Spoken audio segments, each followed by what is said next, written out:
jiwa ayah Harapan anu disumputkeun pikeun dunia anu pinuh ku cahya Guru anu ngajarkeun panggawe ruh cinta sareng harapan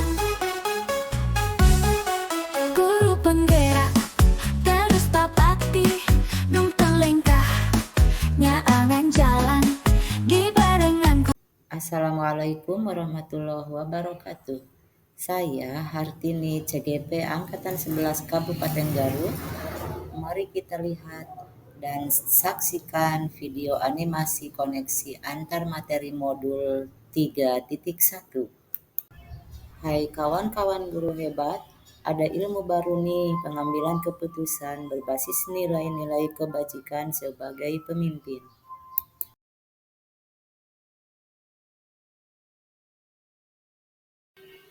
Menurut saya, kutipan mengajarkan anak menghitung itu baik, namun mengajarkan mereka apa yang berharga atau utama adalah yang terbaik. Kaitannya dengan proses pembelajaran yang sedang saya pelajari, yaitu mengenai permasalahan dilema etika, di mana sebagai guru kita seringkali mengalami dilema etika dalam pembelajaran antara mengedepankan materi atau nilai dari sebuah materi melalui pendidikan karakter. Nilai-nilai dalam suatu pengambilan keputusan yang saya pegang teguh, yaitu pengambilan keputusan yang berpihak pada murid, berdasarkan nilai-nilai kebajikan universal dan keputusan tersebut harus dapat menghadirkan dampak positif bagi lingkungan yang nyaman dan aman. Sebagai pemimpin pembelajaran, seorang pendidik sejatinya harus mampu menuntun tumbuh kembang muridnya sesuai dengan kodrat alam dan kodrat zaman. Jika hal tersebut terlaksana dengan baik, maka murid akan mendapatkan kebahagiaan dan keselamatan melalui proses belajarnya. Pengambilan keputusan dalam pembelajaran haruslah mengutamakan kebutuhan belajar murid yang pendidik terapkan melalui pembelajaran berdiferensiasi yang terintegrasi pembelajaran sosial dan emosional.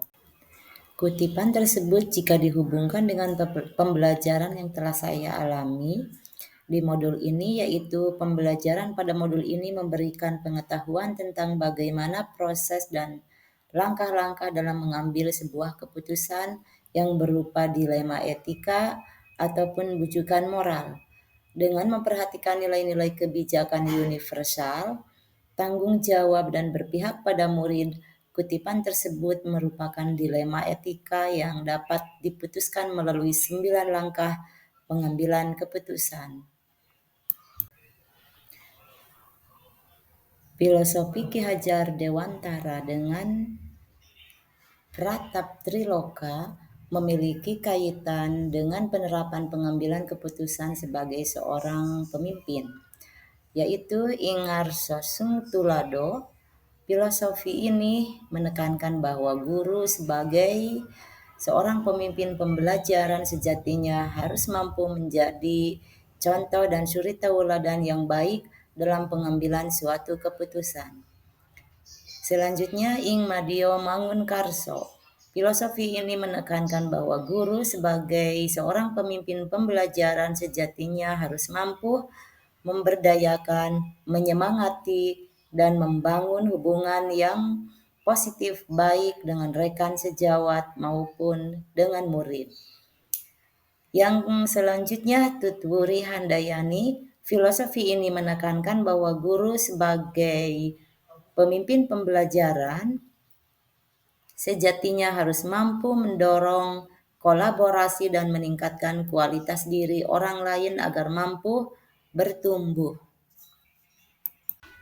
Nilai-nilai kebajikan akan sangat memberi pengaruh pada keputusan yang kita ambil. Dalam hal ini adalah nilai kebajikan seperti keadilan, tanggung jawab, kejujuran, bersyukur, lurus hati, berprinsip, integritas, kasih sayang, rajin, komitmen, percaya diri, kesabaran, dan lain sebagainya. Nilai-nilai kebajikan ini harus dimiliki guru sebagai pemimpin pembelajaran dan dijadikan sebagai budaya di sekolah agar lingkungan menjadi well-being dalam ekosistem pendidikan. Tidak ada pihak yang dirugikan setiap pengambilan sebuah keputusan. Salah satu tujuan kegiatan coaching yaitu menggali lebih dalam lagi potensi yang dimiliki oleh seorang guru. Melalui proses coaching akan terjadi pengambilan keputusan yang mengarahkan pada hal-hal positif, yang artinya keputusan-keputusan yang diambil berpihak pada murid. Melalui kegiatan coaching, pengambilan keputusan akan lebih efektif karena keputusan yang diambil berasal dari potensi yang dimiliki seorang guru, sehingga keputusan tersebut dapat dipertanggungjawabkan yang akan mendorong terwujudnya well-being dalam ekosistem sekolah. Seorang guru yang baik sebagai pemimpin pembelajaran haruslah mempunyai kompetensi sosial dan emosional yang baik agar mampu mengambil dan menguji keputusan dengan bijaksana, terutama pada kasus dilema etika. Seorang guru yang memiliki kesadaran diri yang baik pasti akan mampu menunjukkan keadilan, kejujuran, dan integritas diri dalam pengambilan keputusan. Seorang guru juga harus memiliki kesadaran penuh ketika menghadapi suatu dilema etika. Dengan kesadaran penuh, maka perhatian, rasa ingin tahu, kepedulian, dan kebaikan akan mempengaruhi guru dalam sebuah pengambilan suatu keputusan. Pada pembahasan studi kasus yang berfokus pada masalah moral atau etika, nilai-nilai yang dianut sebagai seorang pendidik yaitu kebenaran, keadilan, kebebasan, persatuan, toleransi, tanggung jawab, dan penghargaan akan hidup. Dengan berpegang teguh pada nilai-nilai tersebut, maka sebuah keputusan yang diambil diharapkan dapat dipertanggungjawabkan sesuai dengan prinsip berpusat pada murid, serta mendorong terwujudnya iklim pendidikan yang baik di sekolah. Sebuah pengambilan keputusan yang baik dan tepat tentunya harus dilakukan secara cermat dan terlebih dahulu menganalisis berbagai aspek dan sudut pandang. Pengambilan keputusan yang tepat tentunya berdampak pada lingkungan yang positif, kondusif, aman, dan nyaman. Lingkungan yang positif, kondusif, aman, dan nyaman dapat terwujud dari penerapan budaya positif yang konsisten oleh semua warga sekolah. Sebuah kesepakatan dan keterampilan yang dibutuhkan dalam pengambilan keputusan yang tepat berdasarkan nilai-nilai kebajikan universal. Tantangan-tantangan dalam menjalankan pengambilan keputusan diantaranya adalah adanya pemikiran dari tiap individu atau kelompok yang berseberangan. Dalam sebuah instansi pasti terdapat kelompok yang pro dan kontra terhadap sebuah sistem yang sedang dijalankan oleh pemangku kebijakan di sekolah. Seharusnya semua ekosistem yang ada di sekolah saling berkolaborasi untuk mewujudkan tujuan bersama. Sebuah keputusan yang kita ambil tentu akan mempengaruhi terhadap proses pembelajaran yang memerdekakan murid. Sebelum pengambilan keputusan dilakukan, alangkah baik dilakukan identifikasi terlebih dahulu. Dalam hal ini, seorang pendidik harus mengetahui kesiapan belajar, minat murid, dan profil belajar murid. Ketika guru sudah mengidentifikasi kebutuhan murid dengan tepat, guru bisa merancang sebuah pembelajaran berdiferensiasi.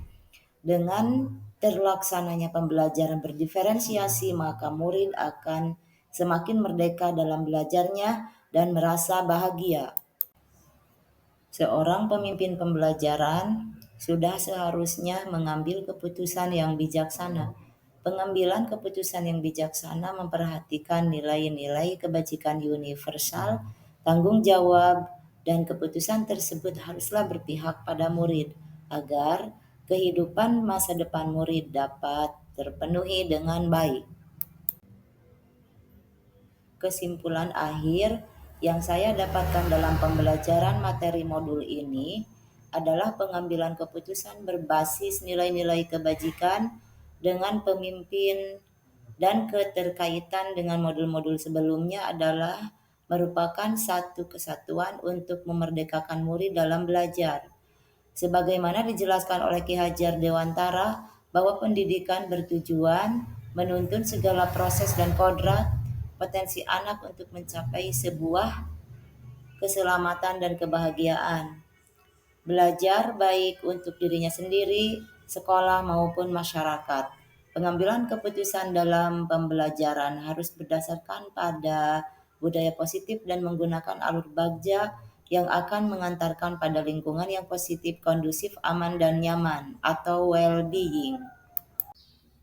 Pemahaman saya terhadap materi tentang konsep-konsep yang telah dipelajari di modul ini yaitu penerapan 4 paradigma pengambilan keputusan, 3 prinsip pengambilan keputusan, dan 9 langkah pengambilan keputusan sebagai langkah awal untuk menentukan apakah masalah tersebut merupakan dilema etika atau bujukan moral. Sebuah kasus dikatakan dilema etika apabila benar lawan benar, sedangkan dikatakan bujukan moral apabila salah lawan benar. Hal-hal di luar dugaan saya, apabila sebuah kasus sudah dipahami sebagai pelanggaran hukum, maka langkah-langkah pengambilan keputusan tidaklah perlu dilanjutkan karena sudah melewati uji legal atau hukum yang menyatakan kasus tersebut adalah benar lawan salah atau yang dinamakan bujukan moral. Saya pernah mengalami atau menerapkan pengambilan keputusan sebagai pemimpin dalam situasi moral dilema. Saat itu, dilema etika yang saya alami berdasarkan paradigma individu lawan kelompok atau individu vs community. Saat itu saya hanya mengandalkan keputusan hasil akhir yang sekiranya tidak merugikan kedua belah pihak. Setelah mempelajari modul ini, ternyata sebuah kasus dilema etika perlu diselesaikan dengan langkah-langkah pengambilan dan pengujian keputusan agar apa yang diputuskan dapat dipertanggungjawabkan dengan baik. Setelah mempelajari modul ini, dalam mengambil keputusan kita sebagai seorang guru tidak serta-merta atas otoritas atau pandangan bahwa kita dapat mengontrol siswa secara penuh. Tetapi keputusan yang kita ambil harus berdasarkan pada nilai-nilai kebajikan, tanggung jawab, dan berpihak pada murid. Keputusan yang diambil dapat melalui langkah-langkah pengambilan dan pengujian keputusan. Sangat penting mempelajari modul ini sebagai seorang pemimpin, di mana sebuah keputusan yang diambil harus berdasarkan beberapa pertimbangan sehingga keputusan yang ada dapat dipertanggungjawabkan dan tidak salah langkah atau bahkan menimbulkan kekacauan atau troublemaker. Dengan mempelajari modul ini diharapkan setiap keputusan yang diambil adalah langkah paling bijaksana dan yang terbaik. Demikian koneksi antar materi modul 3.1. Terima kasih. Wassalamualaikum warahmatullahi wabarakatuh. Tina jiwa ayah, harapan anu disumputkeun pikeun dunya anu pinuh ku cahya, guru anu ngajarkeun